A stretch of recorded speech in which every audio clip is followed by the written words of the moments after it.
I'd like to thank you all for joining us this evening. My name is Nancy Maxson, and I'm the moderator for this evening's League of Women Voters Forum. The Missoula Community Access Television Station, MCAT, is taping this forum, and it will be broadcast later on the MCAT station. The League of Women Voters of Missoula, a nonpartisan political organization, encourages informed and active participation in government, works to increase understanding of major public policy issues, and influences public policy through education and advocacy. Because we are nonpartisan, we never support candidates for office. This evening's discussion will focus on one of the initiatives on this November's ballot, Initiative 164, an initiative to limit the interest on certain loans such as payday loans. Before we begin our discussion, I'd like to briefly explain how the initiative process works in Montana. And I need to thank the Secretary of State's website for the information I'm using in this presentation.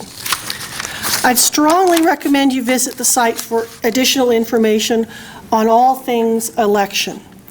The address is sos.mt.gov. Basically, the initiative process allows citizens to make laws directly by popular vote and bypass the normal legislative process. But the legislature may use the initiative process by referring a proposed law to the voters through a legislative referendum or sending a proposed constitutional amendment to the voters. Any individual or group may petition to enact a law by initiative, or approve or reject an act of the legislature by referendum, or amend the state constitution. The first step in the initiative process is drafting the ballot initiative. First, a draft of the proposed ballot issue is submitted to the Secretary of State's office for review. The draft must include the text of the ballot issue as well as the draft ballot statements. Those include a statement of purpose, the for and the against statements, as they will appear on the ballot. Next, the Secretary of State forwards the text and statements to the Legislative Service Division.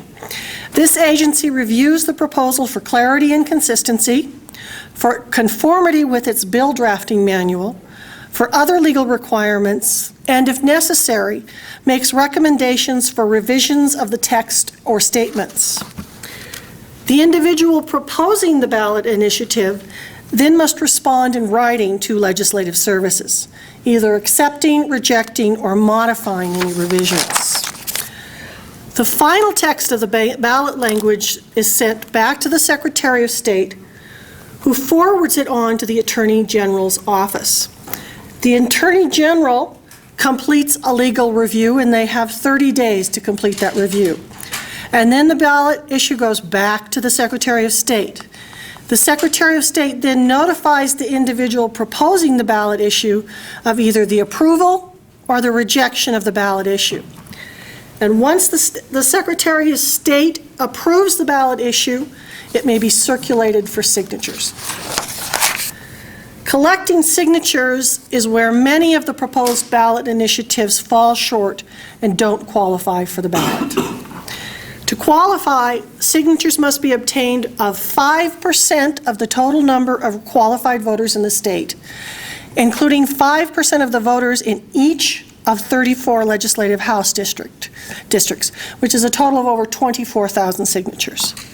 To qualify a constitutional amendment, you need signatures of 10% of the total number of voters, including 10% of the voters in each of 40 House districts, which is over 48,000 signatures this year.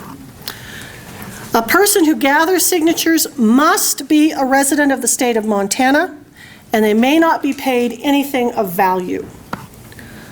Only registered voters may sign ballot issue petitions, and they must sign their name as it appears on their voter registration card. No one may knowingly sign a petition more than once or sign another person's name to a petition. You may post petitions on the internet, but you must include a statement that the petition format may not be modified.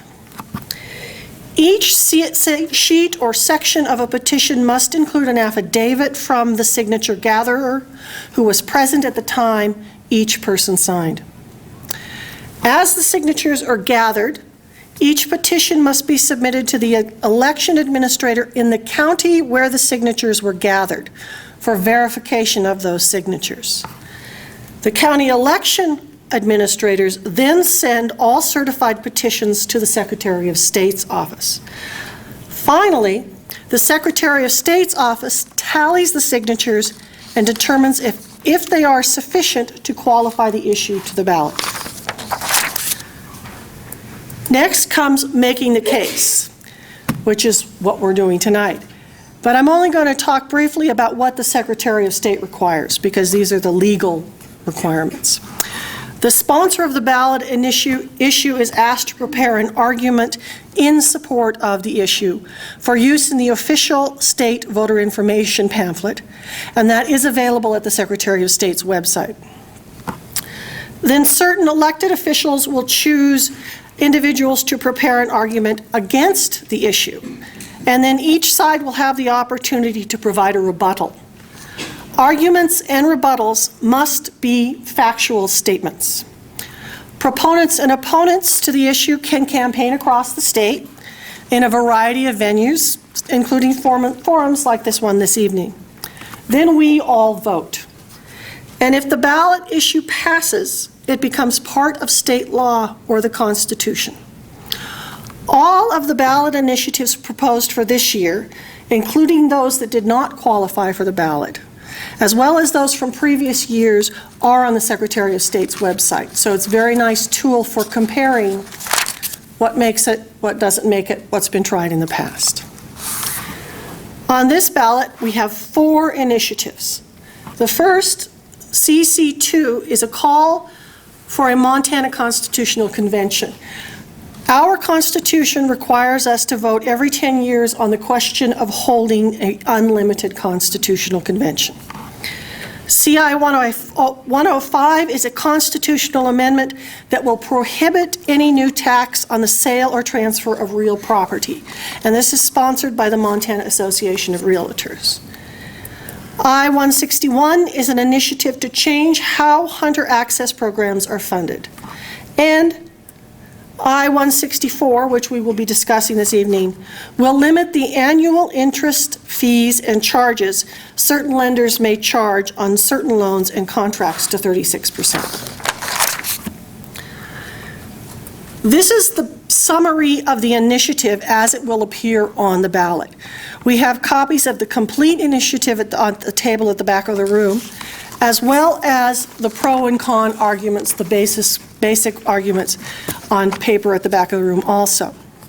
Currently under Montana law, deferred deposits, payday lenders and title lenders may charge fees equaling 1/4 of the loan, and these can range from 300 to 650 annual percent. I-164 reduces the interest and fees to an annual interest rate of 36%. It prohibits businesses from structuring other transactions to avoid the rate limit, It also revises applicable statutes. And it reduces the licenses and examination fees paid to the state because certain lenders may not renew their licenses. Today we have 6 panelists. Bernie Harrington from the Coalition for Consumer Choice will be speaking against the initiative. He will be given 10 minutes to make his case. And we have 5 panelists speaking in favor of the initiative. Durf Johnson from the Cap the Rate campaign, Claudia Clifford from AARP, Bill St. John from the Missoula Federal Credit Union, Greg Harper from Consumer Credit Council, Jane Guest from Word. They will each have 3 to 5 minutes to make their case. Following the presentations, for 10 minutes, we will allow our panelists to ask questions of or comment on presentations made by the other panelists. And finally, we are accepting questions from the audience. Please write your questions down on the cards that we have been handing out. We will be screening them for duplication, and I will be reading those questions. And we'll hear from Mr. Harrington first because he is the only speaker in opposition of the initiative, so we will allow him to go first. Mr. Harrington was raised in Butte and graduated from the Montana State University in Billings. After graduation, he worked at Whitehall Laboratories until 1989, when he bought his first check cashing location in Billings.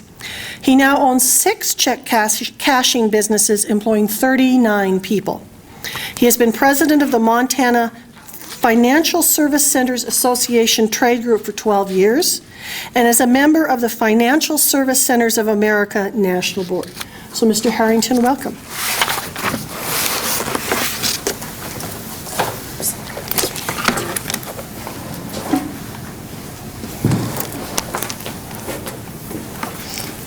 Nancy, thank you very much. I appreciate your time. And I appreciate all of you coming out tonight to discover more about the process and how the initiative process works, and specifically about this ballot issue. Our industry opposes this ballot initiative for a couple of different reasons. First of all, if you'd understand how the APR works, APR stands for annual percentage rate. In the state of Montana, a deferred deposit loan can only be out for up to 31 days by law. The maximum amount of a loan is $300. Traditionally, the examples that are used are, somebody borrowing $100 for a week. Right now, the average fee in Montana for a $100 loan for 2 weeks is $15. If this 36% APR cap passes, that fee would drop to $1.38. At this point, $1.38 isn't going to pay the bills. This is really a prohibition of this industry.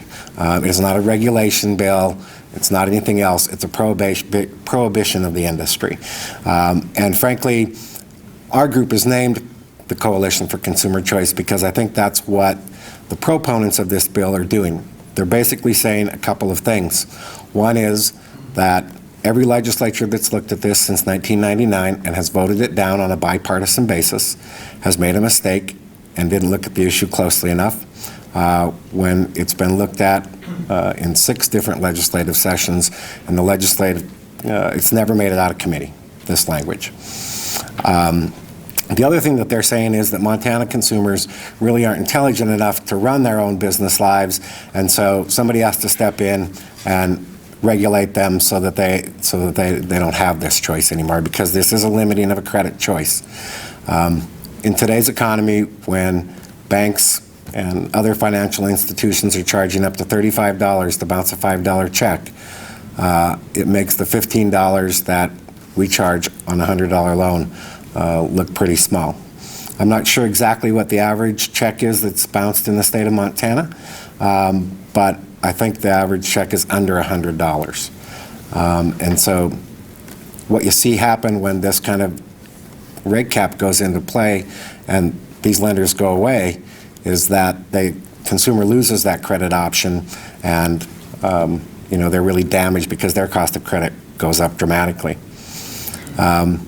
Probably what you're going to hear tonight is big bad boogie guys, 365% or whatever, 391%. If you do an APR calculation on a $100 loan at $15, the APR calculates to 391%. Understand the calculation of an APR means that that loan is out for 1 year. By law, in the state of Montana, you can have a deferred deposit out for up to 31 days. In 1999, we went to the legislature with a representative from Great Falls, got a bill introduced to regulate our industry, and put in a lot of consumer safeguards in that bill. One of them would be the $300 maximum loan in the state of Montana. Another one would be that you can't loan under or over 25% of that consumer's income. If you make that calculation when they tell you that this is all, underprivileged people or poor people and, seniors on fixed incomes, do the calculation. If you do the calculation, in order to even get a $300 loan, a consumer has to make $1,200 net pay for that period. So if they don't make that, you have to scale back the amount of the loan, which is fine. And generally, the largest loan in Montana is $300. The average loan is probably someplace around $200, $250. It's a very broad topic, and it's hard to explain if you've never been in the industry or never been in the need, but our average customer is a hardworking Montanan that works in a service job. I have a lot of people that work in the medical community. I have a lot of people that work in school districts. I have attorneys that use my service. This is not that little demographic that they'd like to have you believe that this is all low-income people or seniors on fixed incomes. It's not the case, and the demographic is not proved out that way in our customer base. If you look at what consumers have to face in terms of if this option goes away for them, if you look at the average bank fee for a deferred or for a bounce check, nationally, according to Bankrate.com, last year it was $28.95. If you do that same $100 and charge that fee, it's 755% interest. If you look at a late credit card charge, which averages, I think, around $39, I use $37 in this example, it's 965% APR. And if you look at, when you go to the grocery store and they say there's a $30 check fee if you return a check, if you add that fee that a retailer will charge you to the average fee for a bounce check at the bank, that ends up being about 1,455% APR. Banks, credit unions, when they bounce your $5 check and charge you up to $35, they don't have to assign an APR to that. If they had to assign an APR to their average bounce check, I think 391% that they'd like to present us as charging would be looking a little Pollyanna-ish, quite frankly. Consumers have a choice in the state of Montana. There are credit unions out there that offer a competitive product. There are, other products out there for them to use. Consumers have supported this product for about 17 years now. In markets as small as we serve, if what we're doing is actually what they say we're doing, we'd have run out of customers by now. You can't stay in business and do what they say we're doing. You know as well as you do, if you open a bad restaurant in Missoula and you don't have service and you're not giving the value for the dollar, the market will force you out of business. That same thing would apply to us, frankly, and that's not been the case. This product is supported by consumers. They use it all the time. Probably 97% of them use it effectively. Do I think that there are people out there that abuse this form of credit? You bet I do. And understand, just because you walk into one of our locations with a checkbook does not mean that you automatically qualify for a loan. There is a qualification process. If you have, in our organization, if you have one check on a check service, we will not do a loan for you. If you bring us a bank statement that has a lot of NSFs on it, we won't do a check for you. It's not a willy-nilly kind of a thing. Quite frankly, they like to have you think that we roll these over and do stuff that's illegal. we can't do that. We're very tightly regulated in the state of Montana. We have to pay attention to all federal and state lending laws. And it's not quite the broad open Wild West kind of an atmosphere that they'd like to have you think it is. Let me tell you just a little bit about what the charges are. Right now, in one of my locations, if you walk in and borrow $100, I charge you $15 for a 2-week loan. If you borrow $200 for a 2-week loan, I charge you $25. And if you borrow $300, I charge you $35. Refer back to my previous statement about the fact that some banks in the state of Montana will charge you $35 to bounce a $5 check. We charge $35 for a $300 loan. The other misconception quite frequently is that if you can't pay that check off, that there's some kind of payback plan that carries an interest rate. By state law, when we put the law in 1999, you cannot have an ongoing interest charge or calculation for any bounce check. So if a check's returned to me for $100, that consumer owes me back $115, the same $115. There's no ongoing interest calculation. It's not like a revolving line of credit that you carry on and there's a continual credit. By law, you can't. All of our locations are licensed by the Montana Division of Banking. They're audited annually by the Montana Division of Banking, just like any other financial institution. They come in and look at all of our loans, make sure that we're paying attention to all the laws, and if a location is not, they generally get cited for a violation of law, and if they have too many violations of law, they can lose their license. Is my time about up? Yep, you want to wrap it up? Okay. I guess the last thing I'd say is just, if you could grab one of these books that's in the back, gives you a lot of information about what's currently in law right now, what the status of the industry is, and shows you all the forms that we use. And if you have any questions, I'd be happy to take them. Thank you for your time. Now we're going to move on to the proponents of the initiative, and we're going to start with Durf Johnson. He is the outreach coordinator for the Cap the Rate campaign. He lobbied on behalf of Montperg in the 2007 Montana legislature for a bill to cap payday loans, and he recently passed the Montana bar exam. So welcome, Durf. You've got a presentation here, so let's get you set up. And you have between 3 and 5 minutes. Okay.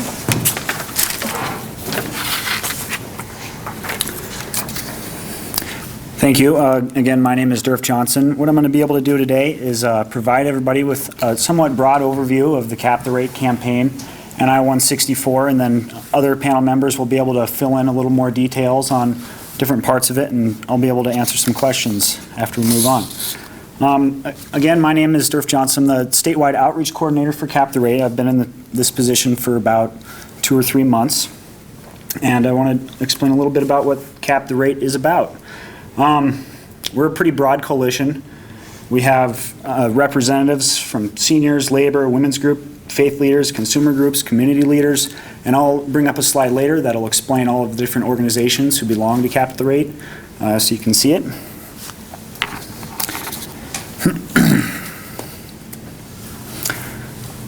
I want to talk a little bit about predatory lending and the history of it in Montana. It initially began in the early 90s. And the way that the industry was operating, it's possible that they were violating usury laws. But the way they got around that is that they would characterize what their product as a fee, the fees that they were charging, as fees instead of an APR. And in 1999, and in order to legitimize the industry, as Bernie brought this up earlier, Jeff Mangan carried a bill in the 99 legislature called the Deferred Deposit Loan Act.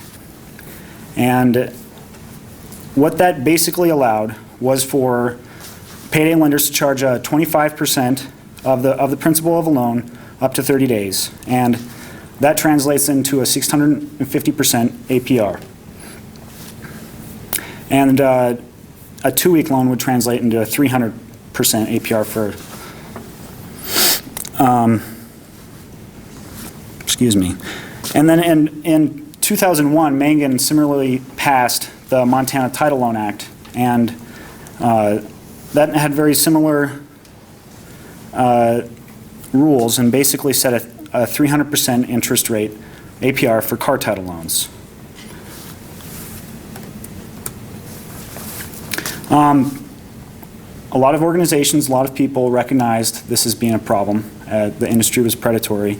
And so there was several bills introduced since 2001 to try and lower the interest rate, the APR, on these loans.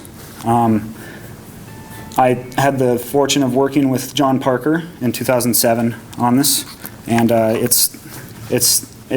just couldn't come out of committee. It kept on being killed in committee, and so we decided to take this to the voters. The industry is designed and makes a large majority of their profits by targeting people who are in financial need. The calculations in Montana is the average APR for deferred deposit and title loans is 400%. And the industry, the majority of their profits come from what's called repeat borrowing. They're advertised as emergency loans, where you go on and you need to pay a medical bill or pay your power bill, and it allows you to do that. But in reality, 90% of the borrowers are taking out 5 or more loans per year. In Montana, up to 20% of people are taking out 13 or more loans per year. And that's a very conservative estimate because we don't have good data. 7 out of 10 of these corporations are out-of-state corporations, which means that the money is basically being drained out of our state, which would otherwise stay in our communities, benefit our local communities.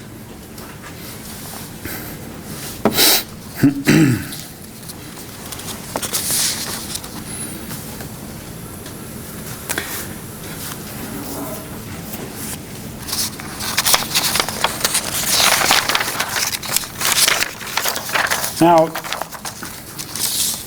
in mid-2000s, in 2005, there was a Department of Defense investigation into the payday lending industry.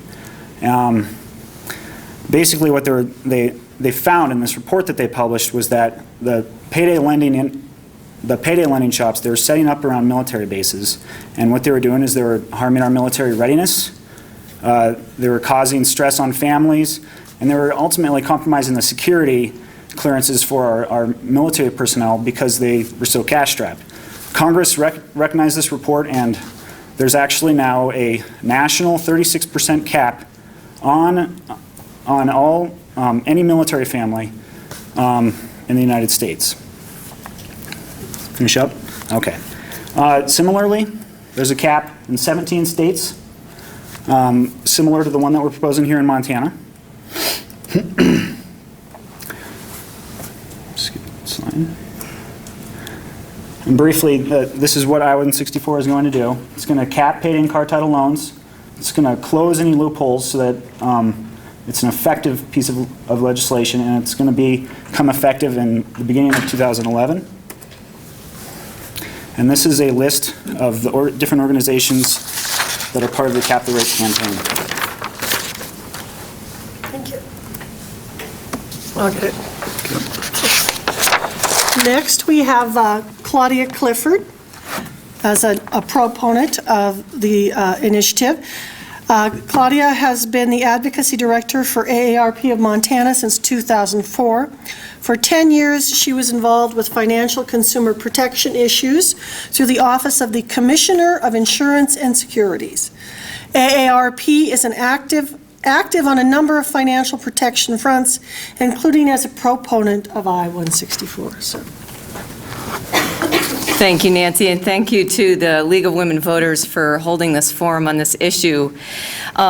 My name again is Claudia Clifford. I'm the advocacy director with AARP here in Montana, based out of Helena, so I didn't have to come all the way from Washington, D.C. AARP has 155,000 members in Montana. We are a nonpartisan, nonprofit organization. We don't endorse candidates and we don't give money to candidates during the election season, but we do get involved in initiatives. We have been involved in this particular issue during the legislature, and hence our interest in this issue during this campaign initiative cycle. But let me give you a little background of why AARP would be interested in this issue. Our organization was founded by a retired teacher who was very concerned about financial security of retirees. And we've had a long history of consumer financial protection advocacy. So you've often seen us involved with issues around Social Security or health insurance, but we are also very concerned about predatory lending, and that brings us to this issue this season. So what do we know about how this particular issue might be affecting seniors? Research shows that 1 in 10 payday borrowers are over the age of 55, and statistics show that 1 in 10 payday borrowers depend on Social Security or other government benefits as their primary source of income. So this has led us to believe that seniors are being targeted by these lenders.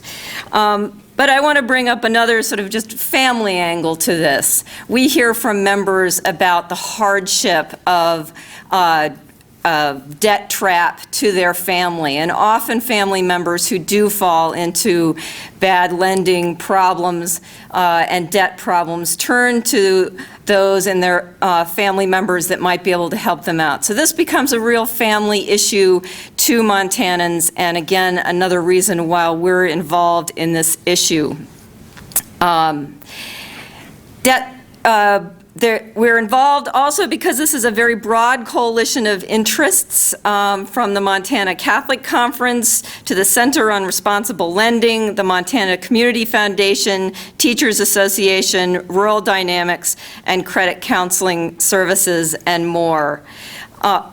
We have been involved in this issue nationally as well. You saw a list earlier of the 17 states. Our other state organizations have been involved in those particular battles, and particularly in Arizona and Ohio last season, where the payday lenders tried to repeal similar laws and failed to do so, and we were active in defeating their attempt to repeal that protection. So we're here today to just add an emphasis as one of the many groups that are involved in this campaign, and urge your support of the Cap the Rate initiative I-164 as a reasonable cap to these lenders. Thank you. Next, we will hear from Greg Harper. Mr. Harper has been Branch Director of Consumer Credit Counseling Service since October of 2006. He currently retains certification as a credit counselor, bankruptcy counselor, foreclosure prevention counselor, and home equity conversion mortgage counselor. In his current capacity, Mr. Harper oversees the day-to-day operations at the Missoula branch while maintaining a full caseload of clients. Thank you, Nancy. Appreciate that. Folks, tonight, in the context of my talk here, I'm on the front lines. I am a certified counselor for consumer credit counseling. Year to date, I've had over 990 clients enter my office. So we are talking about the impact that these loans have on my clients. I'm grateful for the opportunity to give a voice to my clients that suffer at the hands of these high interest rate loans. These types of loans really trap consumers into a cycle of debt that is very difficult for them to overcome. It is just, it's typical of a client of mine not just to have 1 or 2 loans, but to have multiple loans. And by multiple, I mean probably six of the local payday lenders in Missoula, not to mention all of the internet lenders as well.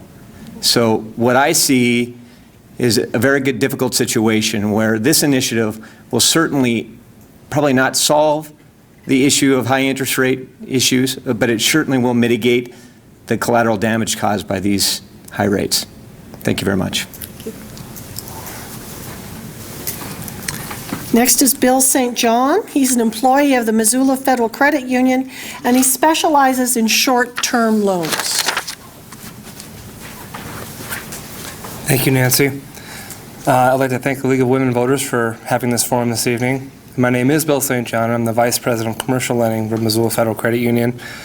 And it was probably 4 or 5 years ago our frontline staff noticed that there was an increasing need for a non-traditional loan product.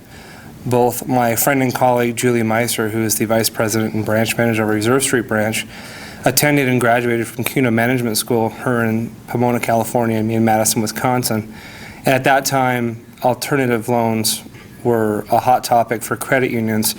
When we came back from school, we approached senior management about developing an alternative loan program for our membership. And we did write that program. We did develop that loan and write the policies for that program and implemented it in December of 2007. So currently that loan program is for our members only. They have to be a member for at least 90 days. They have to be able to prove that they have 90 days of continuous income.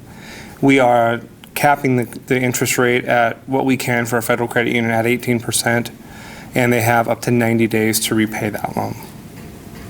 Thank you. How high is your amount? I'm sorry. Pardon me? The amount of your loan? $500. Finally, our last proponent is Jane Guest. She's a family advocate and housing counselor at Women's Opportunity and Resource Development, WORD, working in the Family Basics program. Her past experience includes working for the Salvation Army Gateway program, the Joseph Residence, and the Poverello. She sits on the State Continuum of Care Committee At-Risk Housing Coalition. So Jane, welcome.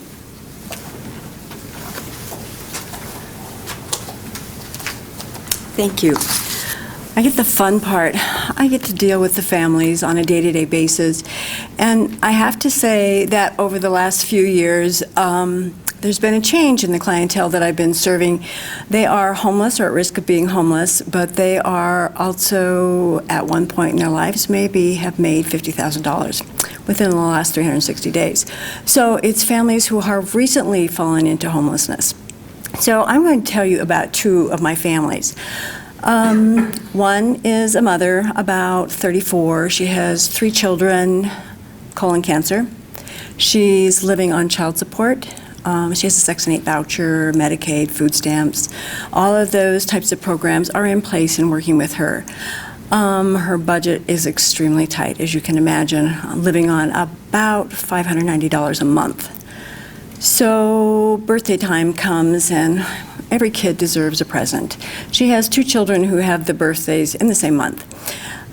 She took out a title loan on her van, which she took in and was valued at $125. So she took out a $125 loan on that van. Her payback was $53 a week, and she made the first payment. She did not make the second payment, nor the third payment. So she has lost that van, and it is no longer there for her to drive around. She has no other mode of transportation other than friends and maybe case managers or advocates that help her get where she needs to go for her appointments. The second family had employment, lost their housing, so they were homeless at this point. It's a couple. They have a 10-month-old child, beautiful little baby. Normal type family, but now they're homeless due to circumstances of movement. So they're staying with other families. They are signed up to go into the shelter if that need arises before they can find housing. They know that they need another job because they need additional income. They do qualify for child care resources in child care for their child. So they also need a telephone because you don't get a job if you don't have a telephone or some way for an employer to contact you.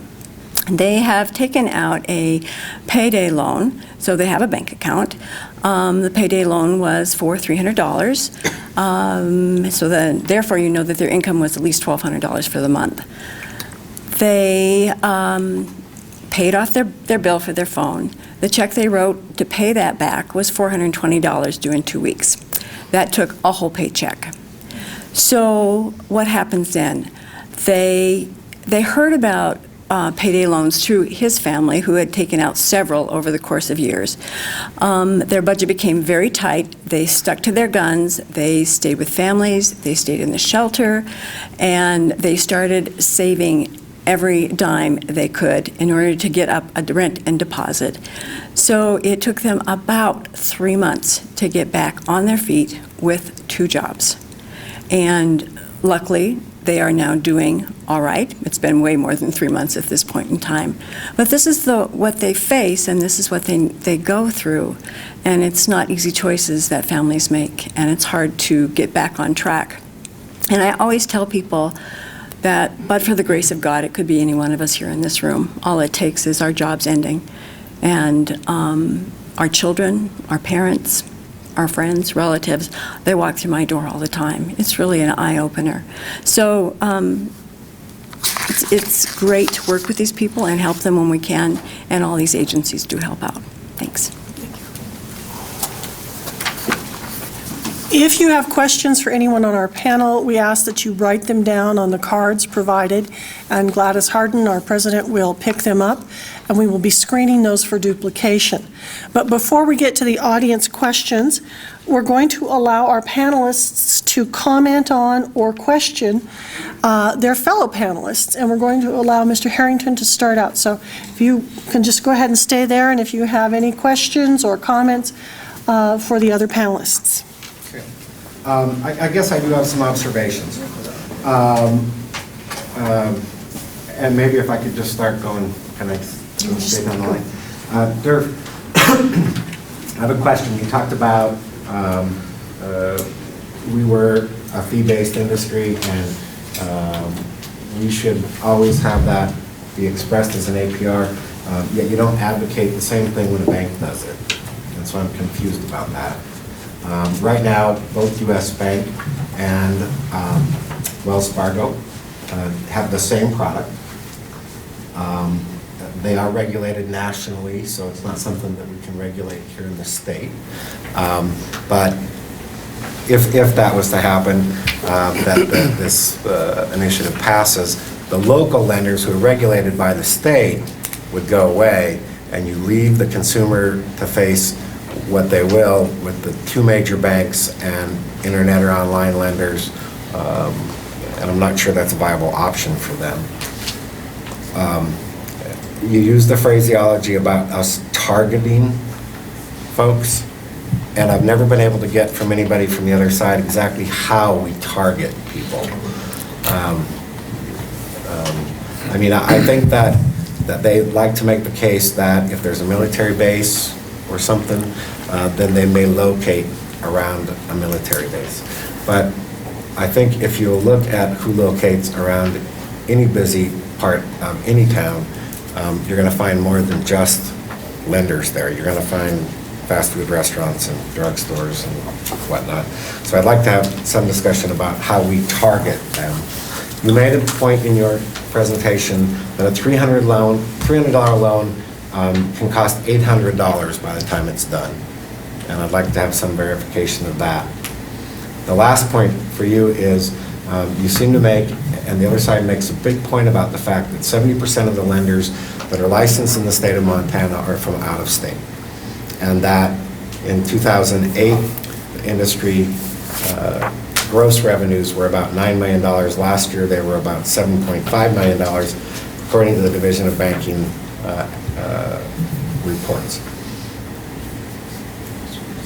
I'm not sure what the point is about them being out-of-state lenders. I mean, if you're going to start about wanting to throw every out-of-state business out of Montana, then you're going to have to kick every hotel, getting to be more and more every pharmacy, every grocery store, every big retailer. There's a Walmart outside my office in Billings that in 1 month will take more than $7.5 million out of the state economy. So I'm not sure what your point is. Should we go ahead and allow him to respond? You bet, I'm And done. then we'll bounce back to you, and you have comments on something else. Go ahead. The reason that we use APR is because it's the uniform national standard. It's what's required by the Truth in Lending Act. Anytime you walk into any sort of payday lending institution in Montana, they're required to display their APR on the wall. And the reason they do that is because consumers are able to evaluate different forms of credit and to make informed decisions about that. Whether you call it a fee or an APR, it's still going to cost the consumer the same. It helps them to evaluate those forms of credit. It's the same reason that credit cards, another short-term form of credit, are required to use APR.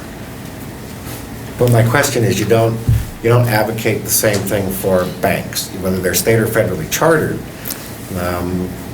When they can do the same thing for a fee, but they are required to express it as an APR. This initiative is focusing on payday and title lending. This initiative is not focusing upon banks and any other form of credit. Okay. Do you have other questions for another panelist, Mr. Perry? I just have one comment about Claudia. Is that one of the things that I've noticed when we're going through this process is Claudia said, we know, and the statistics show, and I've not been able to find a lot of backup sometimes for the statistics. And one just correction, when you talked about the advocacy groups like Montana Catholic Conference, I know that the Montana Catholic Conference, their chairman and both bishops have not taken a position on this.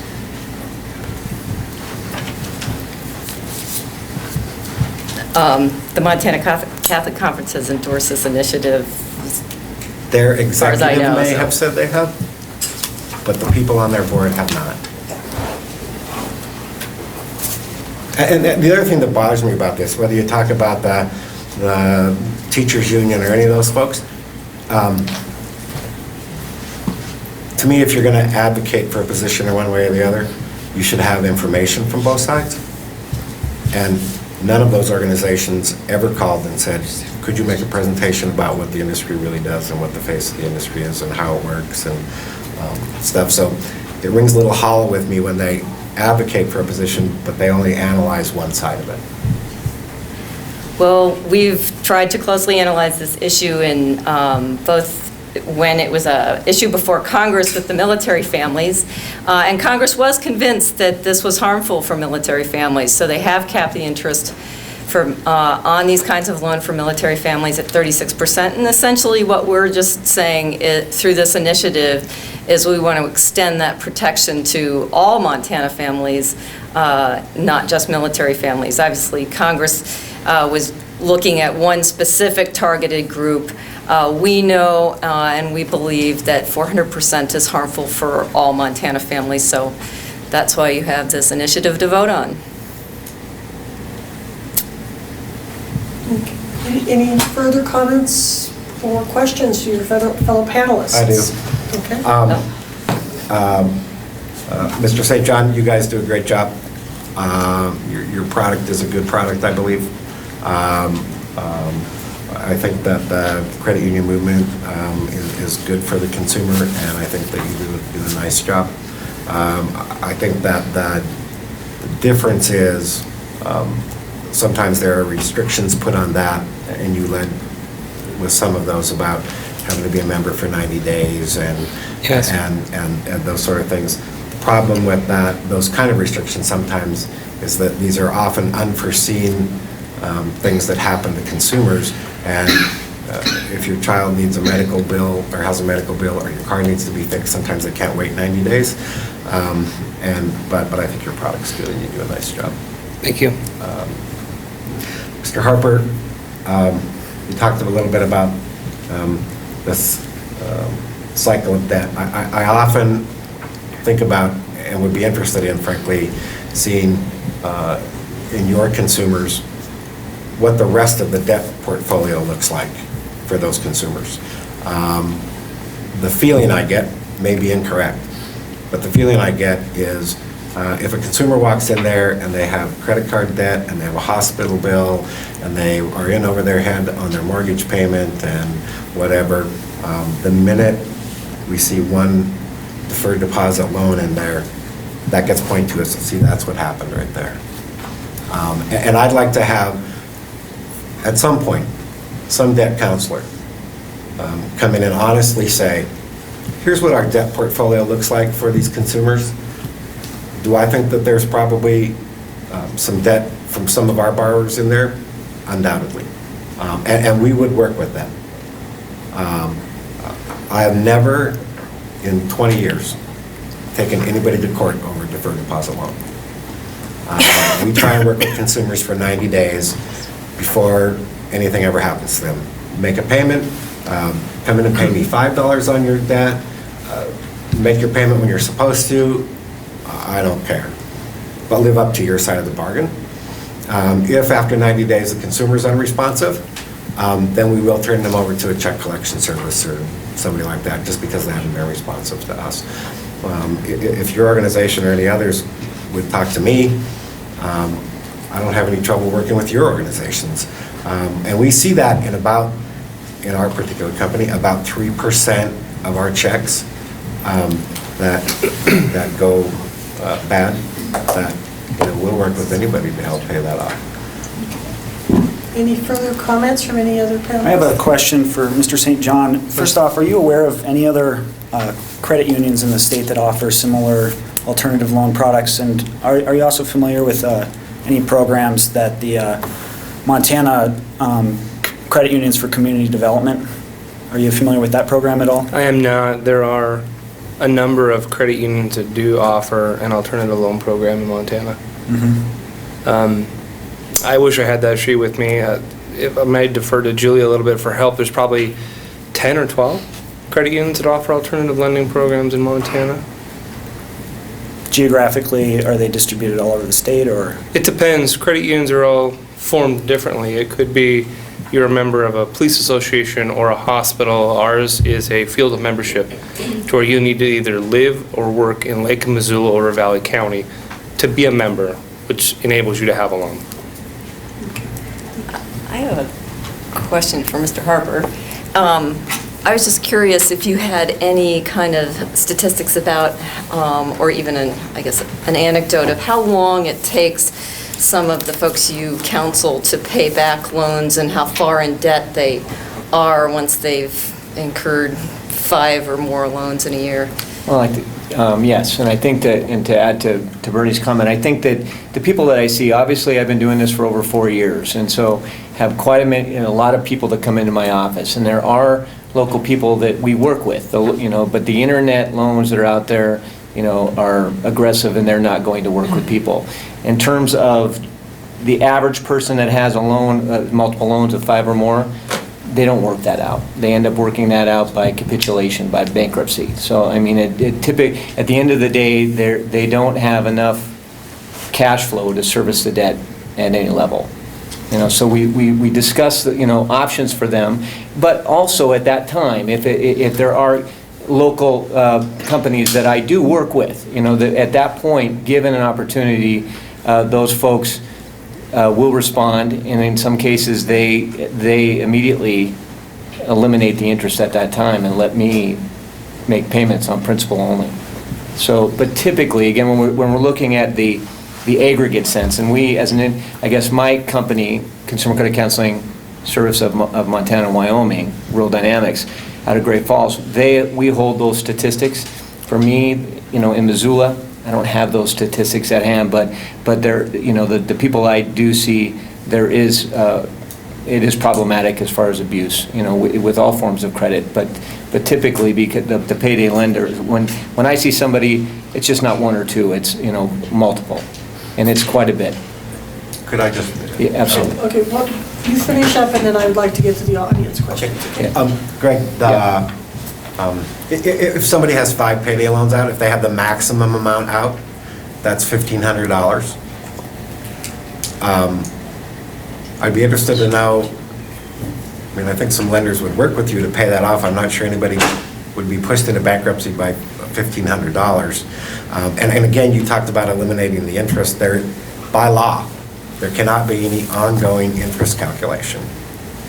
So if there are lenders out there that have an ongoing interest calculation to talk to you about, I'd be interested to know who they are so that we can address them from an industry side, because there is, by law, no ongoing interest calculation.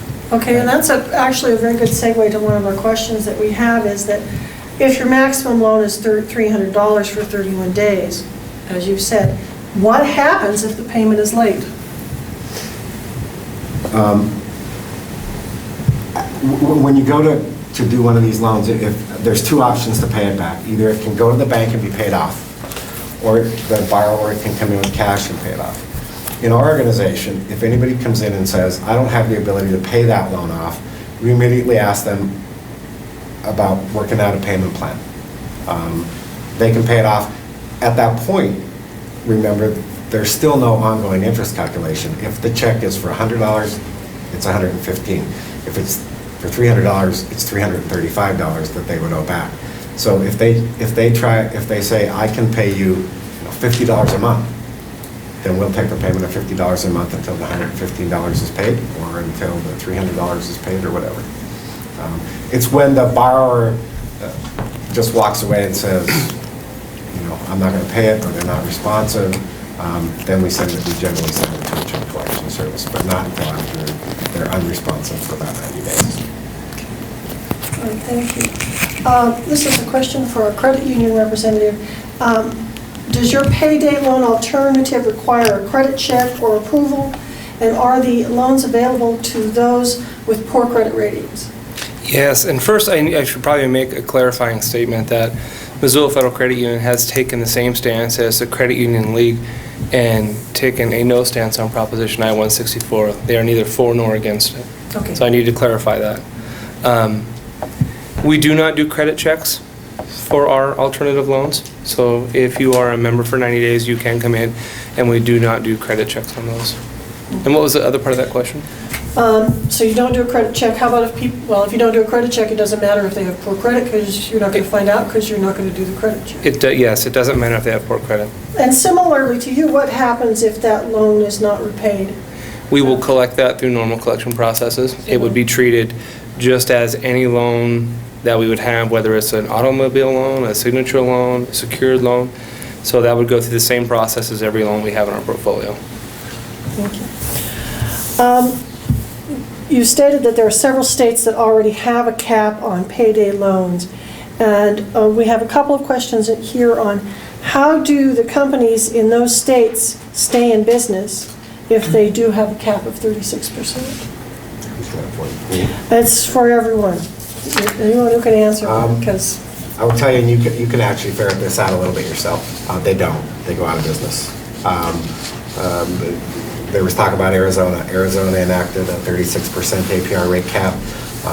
Last year, in their licensing process, there was 519 branches in Arizona that were licensed. When license renewal came up on July 1st of this year, there are 0. There are no lenders there. Along with that, there's been research out of North Carolina just doing a follow-up on consumers after a cap was put in place. And what they found is that the consumers are financially in a stronger position and they're happier having not used payday lending anymore. We have a question asking for clarification of title loans versus the payday loans. If you could possibly explain the difference between those two. A payday loan or a deferred deposit loan has a maximum amount of $300. It can be held out for up to 31 days. I don't do title loans in my organization, and I'm not very familiar with their laws.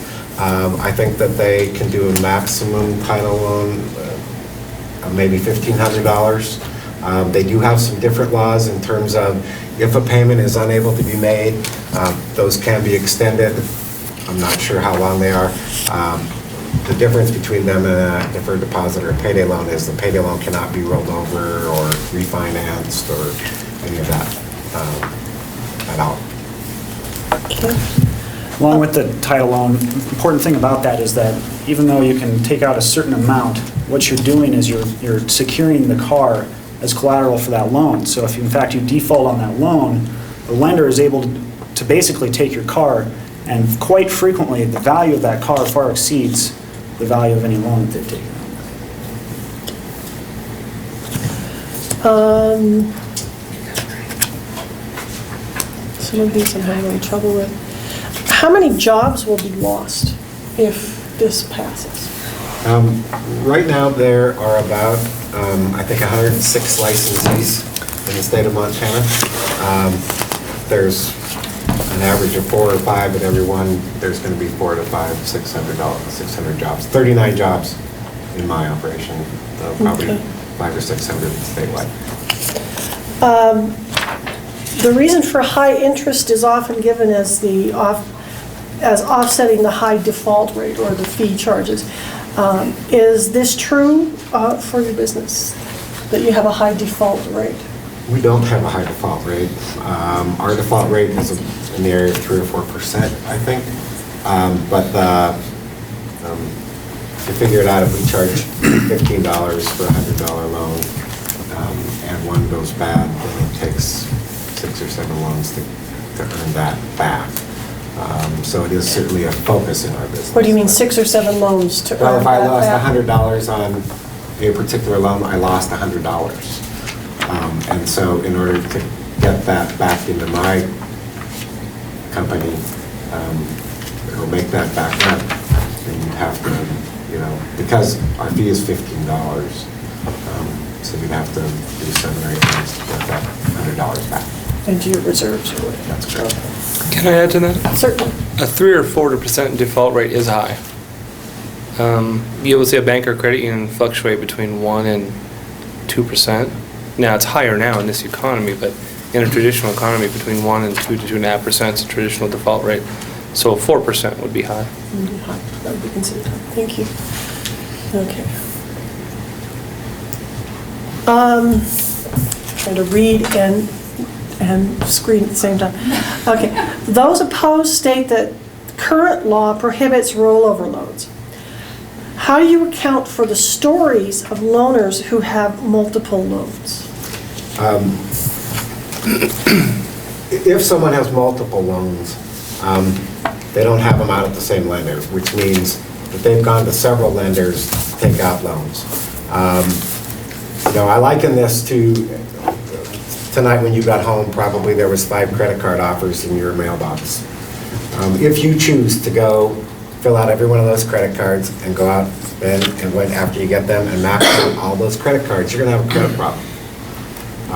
If you are careless about the way you use any kind of credit, you can find yourself in a credit problem. Every lender that comes into, or every borrower that comes into a lender's office in the state of Montana signs a statement that swears that they do not have another deferred deposit loan out anyplace else in the state. Understand that that's, the onus is on the borrower. But sometimes I have an issue if a borrower chooses to be careless with their credit, and they go around and if they went to Bill's Bank and took out a car loan, and then went out to another place and took out some other kind of loan, and then they took out a house loan bigger than they are able to pay back, and don't reveal their whole credit history to the bank or credit card company or credit union, is it the credit union's fault? Any comments?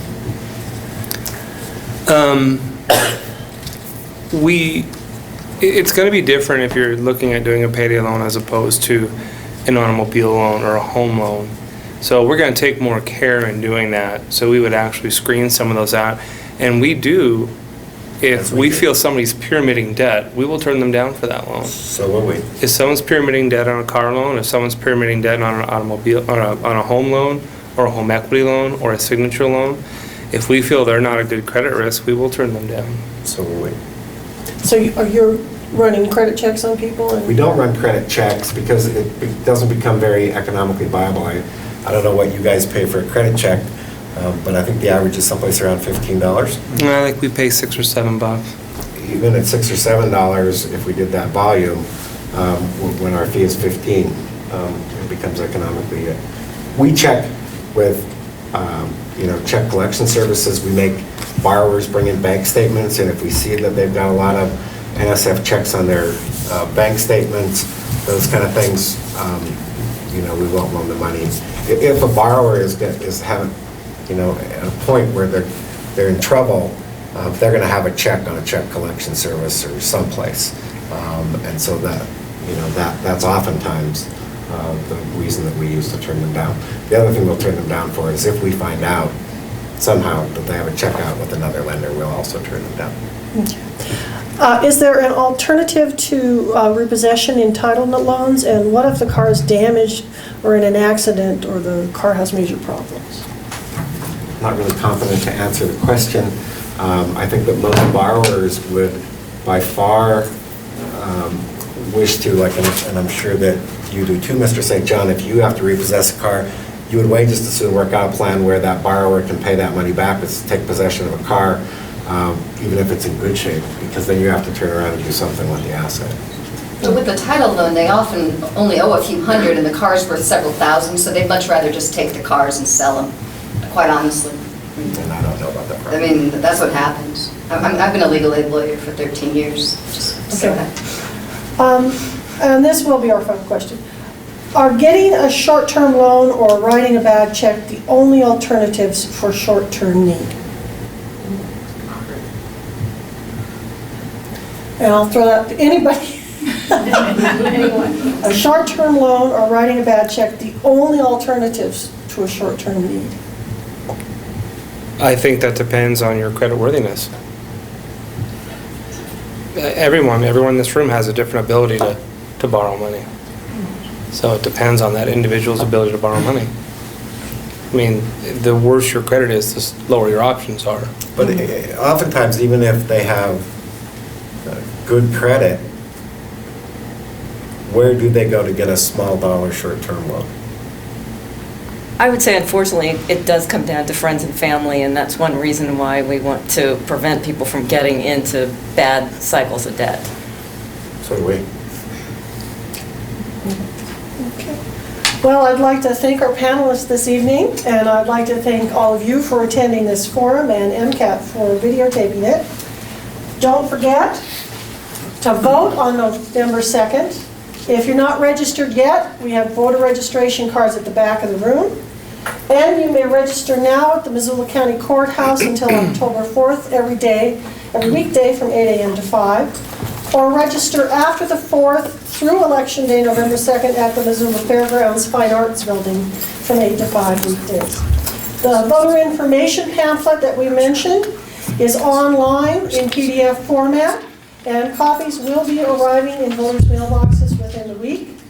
Remember, your vote counts. Consider carefully before you go to the polls. Thank you and good evening.